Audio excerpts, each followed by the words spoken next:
Welcome back to Breaking Monero. Today, Sarang and I are talking about remote nodes and some of the considerations that come when using a remote node. Now, we all know that remote nodes are really convenient. Most wallet clients or any cryptocurrency, including Monero, Bitcoin, and many others, will try and encourage you to use a remote node because it's easy to get started, it's easy to use. I believe even by default, the Monero GUI client provides an easy option for you to connect to remote nodes, so it's much easier for you to get started. You don't need to sit there waiting for on a potentially slow connection a few days to get started.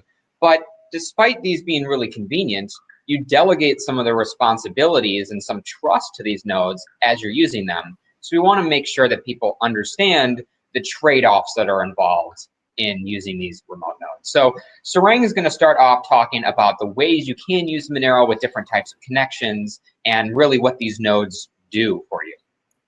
Right. So, I mean, in some sense, regardless of the wallet software that you choose to use, at some point, you need to communicate with some type of software that's been maintaining a copy of the blockchain. The reason you do that is that when you generate a new transaction, your wallet software both needs to know the particular outputs that you're trying to spend, as well as be able to pull decoys for ring signatures, which we've talked extensively about, from the history of the chain. So at some point, some software needs to have a copy of the chain.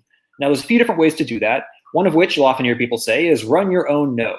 Well, running your own full node basically means that you have a machine somewhere, some kind of device, typically it's a computer, that actually maintains a full copy of the Monero blockchain. And as it receives new blocks, tacks them onto the chain, verifies that they're all correct, and then makes that chain data available when you need to send a transaction.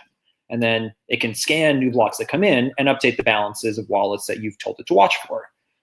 However, what you can also do, typically it's often with devices that are small and lower powered or maybe don't have the storage capabilities, for example, like a phone, where I typically don't want to have to download and maintain a copy of the chain. That would involve a lot of time, a lot of space, and probably a lot of battery that I might not want to do. So in that case, I can tell that wallet software to connect to a node, a remote node we call it, that's maintaining its own copy of the chain somewhere else. That could be a computer that I control somewhere, or it could be a computer that someone else has chosen to make available as a service to the community and the network.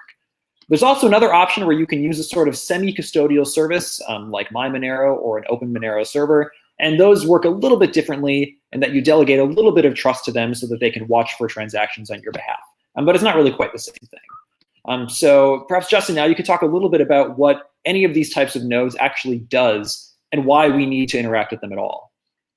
Excellent. So as you sort of hinted at, you need some way to communicate with the other participants on the network. It's all fine for you to sign a transaction locally, but you ultimately need to tell everyone that you made this transaction take place, to get it to other places. So the first thing you really need to use it for is getting information out to the rest of the network.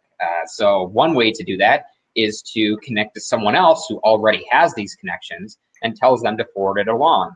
Likewise, if someone's trying to send a transaction to me, for instance, instead of running a direct connection to other people on the network, I might say, I'll just communicate with this one person that's running this node infrastructure, and they'll tell me when I have transactions that come through. They will feed me blocks. I'll take those blocks, I'll look at them locally.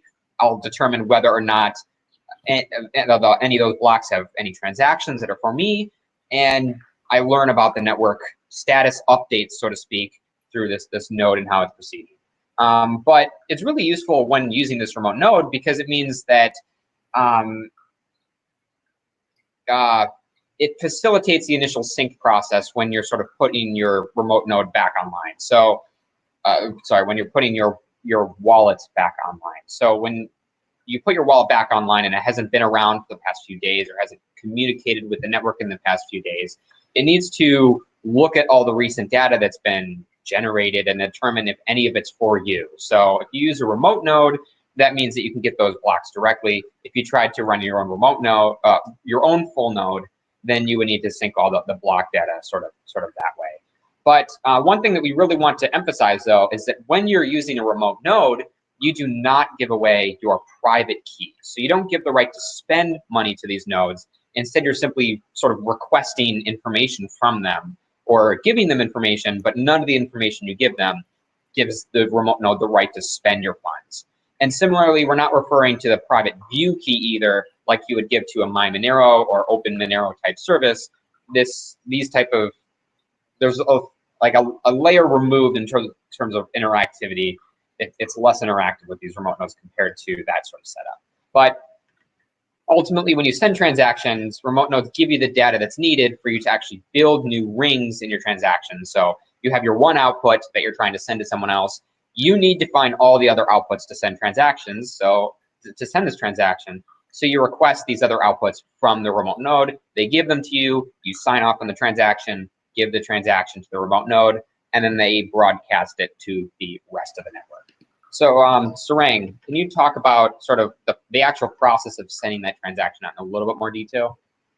Right. So suppose that my phone, for example, wants to be able to interact with the Monero network, but I don't want to run a full node on my phone. That requires a lot of space, a lot of time to keep it up. So instead, I choose to connect to a remote node. And again, that can be a node that I have personally set up and know that it has correct data, or it could be a publicly available remote node that someone else has set up on behalf of the network.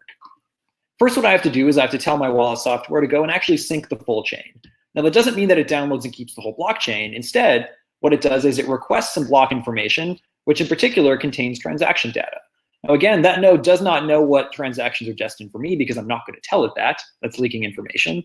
So instead, I basically tell it to just start sending me transaction data, and my phone locally will go through and identify the transactions that were destined to me and use those to kind of store some balance information later on to send transactions. And of course, then as new blocks start coming in that the remote node passes on to my wallet can kind of update itself. So it's keeping a minimum amount of information and relying on the fact that the remote node is keeping its own copy of the blockchain in sync. Then when I'm ready to send a transaction, and my wallet already knows what outputs I want to send. So what I don't know, though, is all the other decoy output data. Remember, my phone is not keeping that information because that would imply that I'm keeping the entire chain locally. So instead, my phone goes and asks the remote node, please send me the details on blockchain outputs 1 through 10. Of course, there are actually going to be outputs that are selected according to a distribution that we talked about earlier. But crucially, when I say that I would like outputs 1 through 10 or 1 through 11 or however many I want, it depends on the ring size, I'm also going to be asking for the output that I already know the details of. Because remember, for every ring that I'm going to be generating, I already know the true sender output. I know the output that I want to send. But of course, I don't want to just ask for the other decoys from the remote node, because later when I actually send the transaction, the node could be like, wait, you requested only 10 decoys, but this ring carries 11 members. I know which one the true spend is. That's bad. So instead, my phone will request all 11 decoys that it's going to want, and then from there, build the transaction with them. So again, what's the benefit? The benefit is that the remote node does not learn from that which output is the true spender. So it requests all the decoy information. The node itself does not know necessarily what the decoys are. Then my phone will use, basically it'll use its own crypto libraries to go and do the cryptography, to do the signatures and do all the transaction generation stuff to build that transactions. And then it will go and actually send the transaction off. So in theory, there's very little communication that needs to happen with the remote node to build the transaction. It's basically just pulling information about the decoys and the actual ring member needed to build a ring. Yes, I think it's important to note that there was a lot of effort that was put forth to limit the amount of data that is leaked to these remote nodes. So it's not super obvious that remote nodes can do a ton of really, really bad things. But this is breaking Monero. We're supposed to go through, find all the limitations. So now we talked about the status quo, of course, sort of how these remote nodes work. Now let's talk about what happens if the remote nodes you're using are evil. They're attackers. They're trying to mess with you in some specific way to some end. So what could the remote nodes do if they're evil? Well, they could know, well, it's not they could, they do know for certain what IP address you're using to connect to them. So if you are on your home network and without any other protections, you just directly connect to your remote node and start sending transactions, they know your home IP because you opened a connection to them from that IP. If you try to go through some precaution where you, if you go through some precaution where you use like a VPN in the middle or something, you distribute your trust to the VPN service or to the Tor service or what other service you try to throw in the middle, and that would help prevent the remote node from knowing the information based off your IP really clearly. So that would potentially help, but there's a bigger risk to leaking your IP when you use remote nodes than compared to connecting to the network at random, because whereas if you connect to the network normally from your real IP, people still don't necessarily know you sent transactions from your IP, but if you use a remote node, they know exactly what transactions you're trying to send. Similarly, they could try and provide you with bogus ring data. Sarang's going to talk a little bit more about this exact sort of attack more specifically and the ways that Monero has tried to mitigate this. But you request information from the node, and you have no ability to verify information other than the money you control locally, because you don't have the local copy of the chain. So the node can try and mess with you under certain circumstances and in certain ways to learn some information about your transaction. And then finally, they could just be like a Sybil type attack where they refuse to propagate your transaction. Suppose that you are sending a transaction from, I don't know, a specific internet service provider connection, and they don't like that ISP for some reason. They might just block transaction broadcasts from those sort of ISP companies. Those are some sort of risks you're taking when connecting to these remote nodes, that they just won't do what you're hoping they will do. They might act in some way. So in that case, they're more so being annoying, but they're being annoying to your sort of ill effect. You're going to have to find some other way to get your transaction out there. So Sarang, can you speak a little bit more what happens if your node receives bogus data and what the concerns are there? Yeah, so this is something that's kind of specific to Monero. So like I had said, when you need to send a transaction, if you have a ring size of 11 like we do today, if I'm going to be sending a particular output, I already know the details of that output locally because my phone stores my own outputs data. That's how it keeps balance information, for example. But it's going to request 11 total outputs from the remote node, 10 of which I know are decoys, but one of which I secretly know is my own. Of course, the remote node could just decide, well, okay, here's what I'm going to do. I'm going to replace some of those outputs that I'm sending back to my phone with either corrupted data or with information about outputs that the remote node itself might control. Because again, I locally don't have any information about those. I can't tell if they're corrupted. So sorry to interject really briefly. So Sarang, to give an example, suppose I am connecting to you, the remote node. Yeah. I have my output that I'm trying to spend, and I request 11 outputs from you. I request my own output I already control, and 10 others that I choose. But since I don't have any means of verifying those 10 other outputs, you might sort of mess with those, with any number of the outputs that are requested. You might include information about outputs you already control, or with complete bogus data. Is that correct? Yep, exactly. Okay. So now on one extreme, I as the remote node could decide to send Justin, for example, just either all 11 outputs that I control, or just all 11 just random, totally corrupted outputs. Now, Justin's software knows his own output, and since I sent all corrupted output information, that means that the one that his phone knows about is corrupted. So in that case, his wallet, if it is set up correctly to do this, the default wallets are, will just raise holy hell and tell him that something is going on and that there was some kind of corrupted data. Now, if he's smart, he will immediately disconnect from my node and never trust it again. Now, what he could try to do, if he was just, I don't know, really, really bad at this, is he'd be like, well, fine, I'll just try generating the transaction again. Well, if his wallet is not smart, that means it's going to try to spend the same output again, but it might request an entirely different set of decoys. And in that case, I, who am again receiving this information, would be able to see the inputs that are in common between those requests that he made and try to pull some kind of ring intersection shenanigans and figure out what his true spend is. But there's a more insidious way to do it. So I'm not going to do this because his wallet's going to freak out. But what I could do instead is maybe I selectively pick just a few outputs. And again, I don't know which one his is. So I'm just going to randomly pick a few of them and corrupt those and send the data back. Now, if I'm unlucky, I will have corrupted his true input, and then his wallet will freak out and raise holy hell. But if I don't, and if I happen to only corrupt the ones that are used as decoys, his wallet software can't detect that. And that means that if he sends the transaction anyway, I can look at my data and say, okay, that means I know statistically at least that I have a greater probability of trying to determine what his true output is because I know it's not one of the ones that I corrupted. So the wallet the remote node can basically try to pull some statistical attacks to try to gain information about what the true spend is. It's kind of a subtle attack that only works some of the time. That's kind of insidious. It's worth noting though that in all of these cases, this does not mean that the remote node can do anything like try to spend funds that it doesn't control. That's not possible. All it means is that the remote node can try to pull some shenanigans to either definitively show what the true spend was in the case of Justin requesting totally new outputs, or it can try to corrupt selectively some of the outputs in an attempt to gain a greater chance of being able to guess the true one statistically.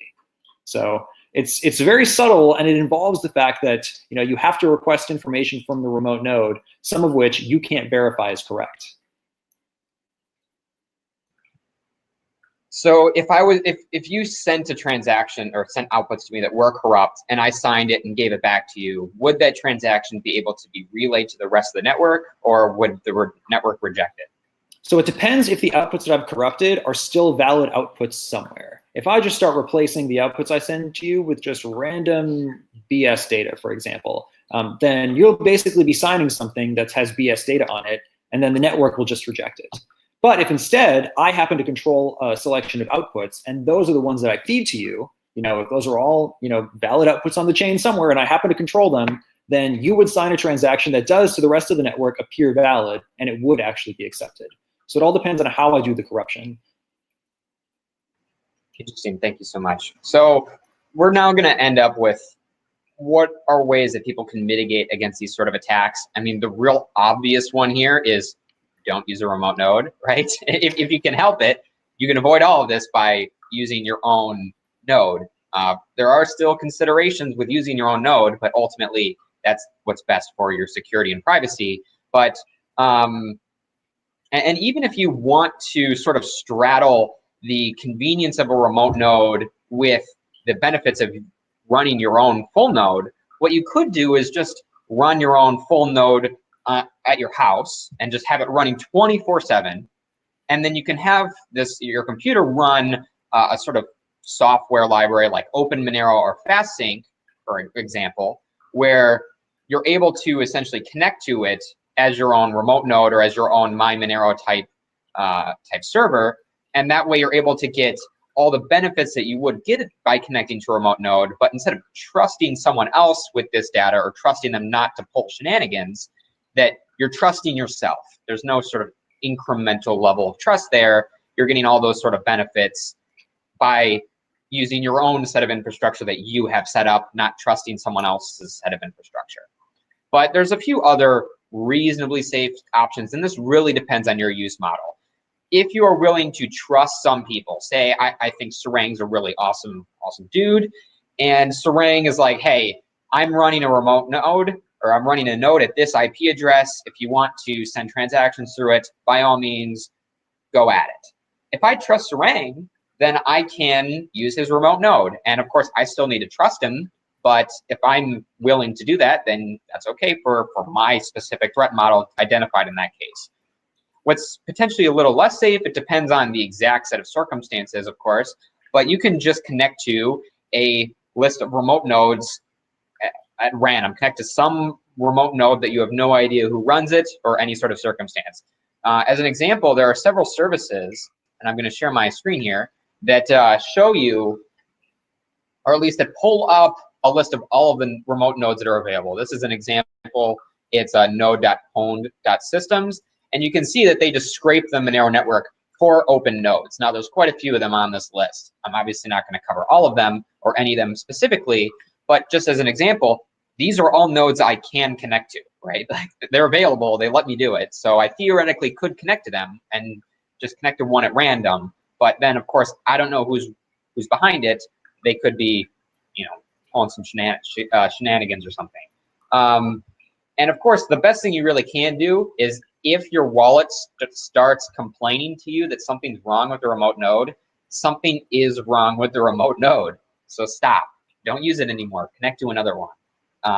Because if you're getting some of these warnings from the remote node, warnings in your wallet, it's really, really likely that the remote node is acting up and trying to be malicious against you. It's not like any reasonable remote node will be configured to feed you bogus data to begin with, like by default. That just does not make any sense. So I mean, in that case, the best possible scenario is that you're connecting to an unreliable node, which is not useful.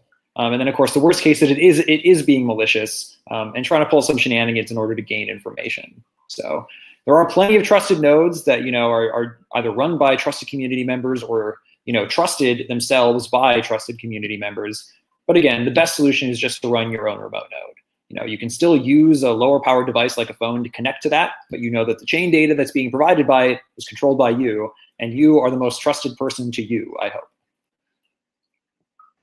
Exactly. And then one last thing that we talked about a little bit earlier, if you want to help hide some of the network layer metadata from the remote node, potentially not knowing what your location is, for instance, you can still route your connections through Tor or something. Maybe not if you're syncing your data, that would be really slow, but especially if you're just doing transaction broadcasts and things with remote nodes, that could be pretty reasonable. If you want to use a VPN that you trust, for instance, that might be beneficial for many users with those specific threat models out there too.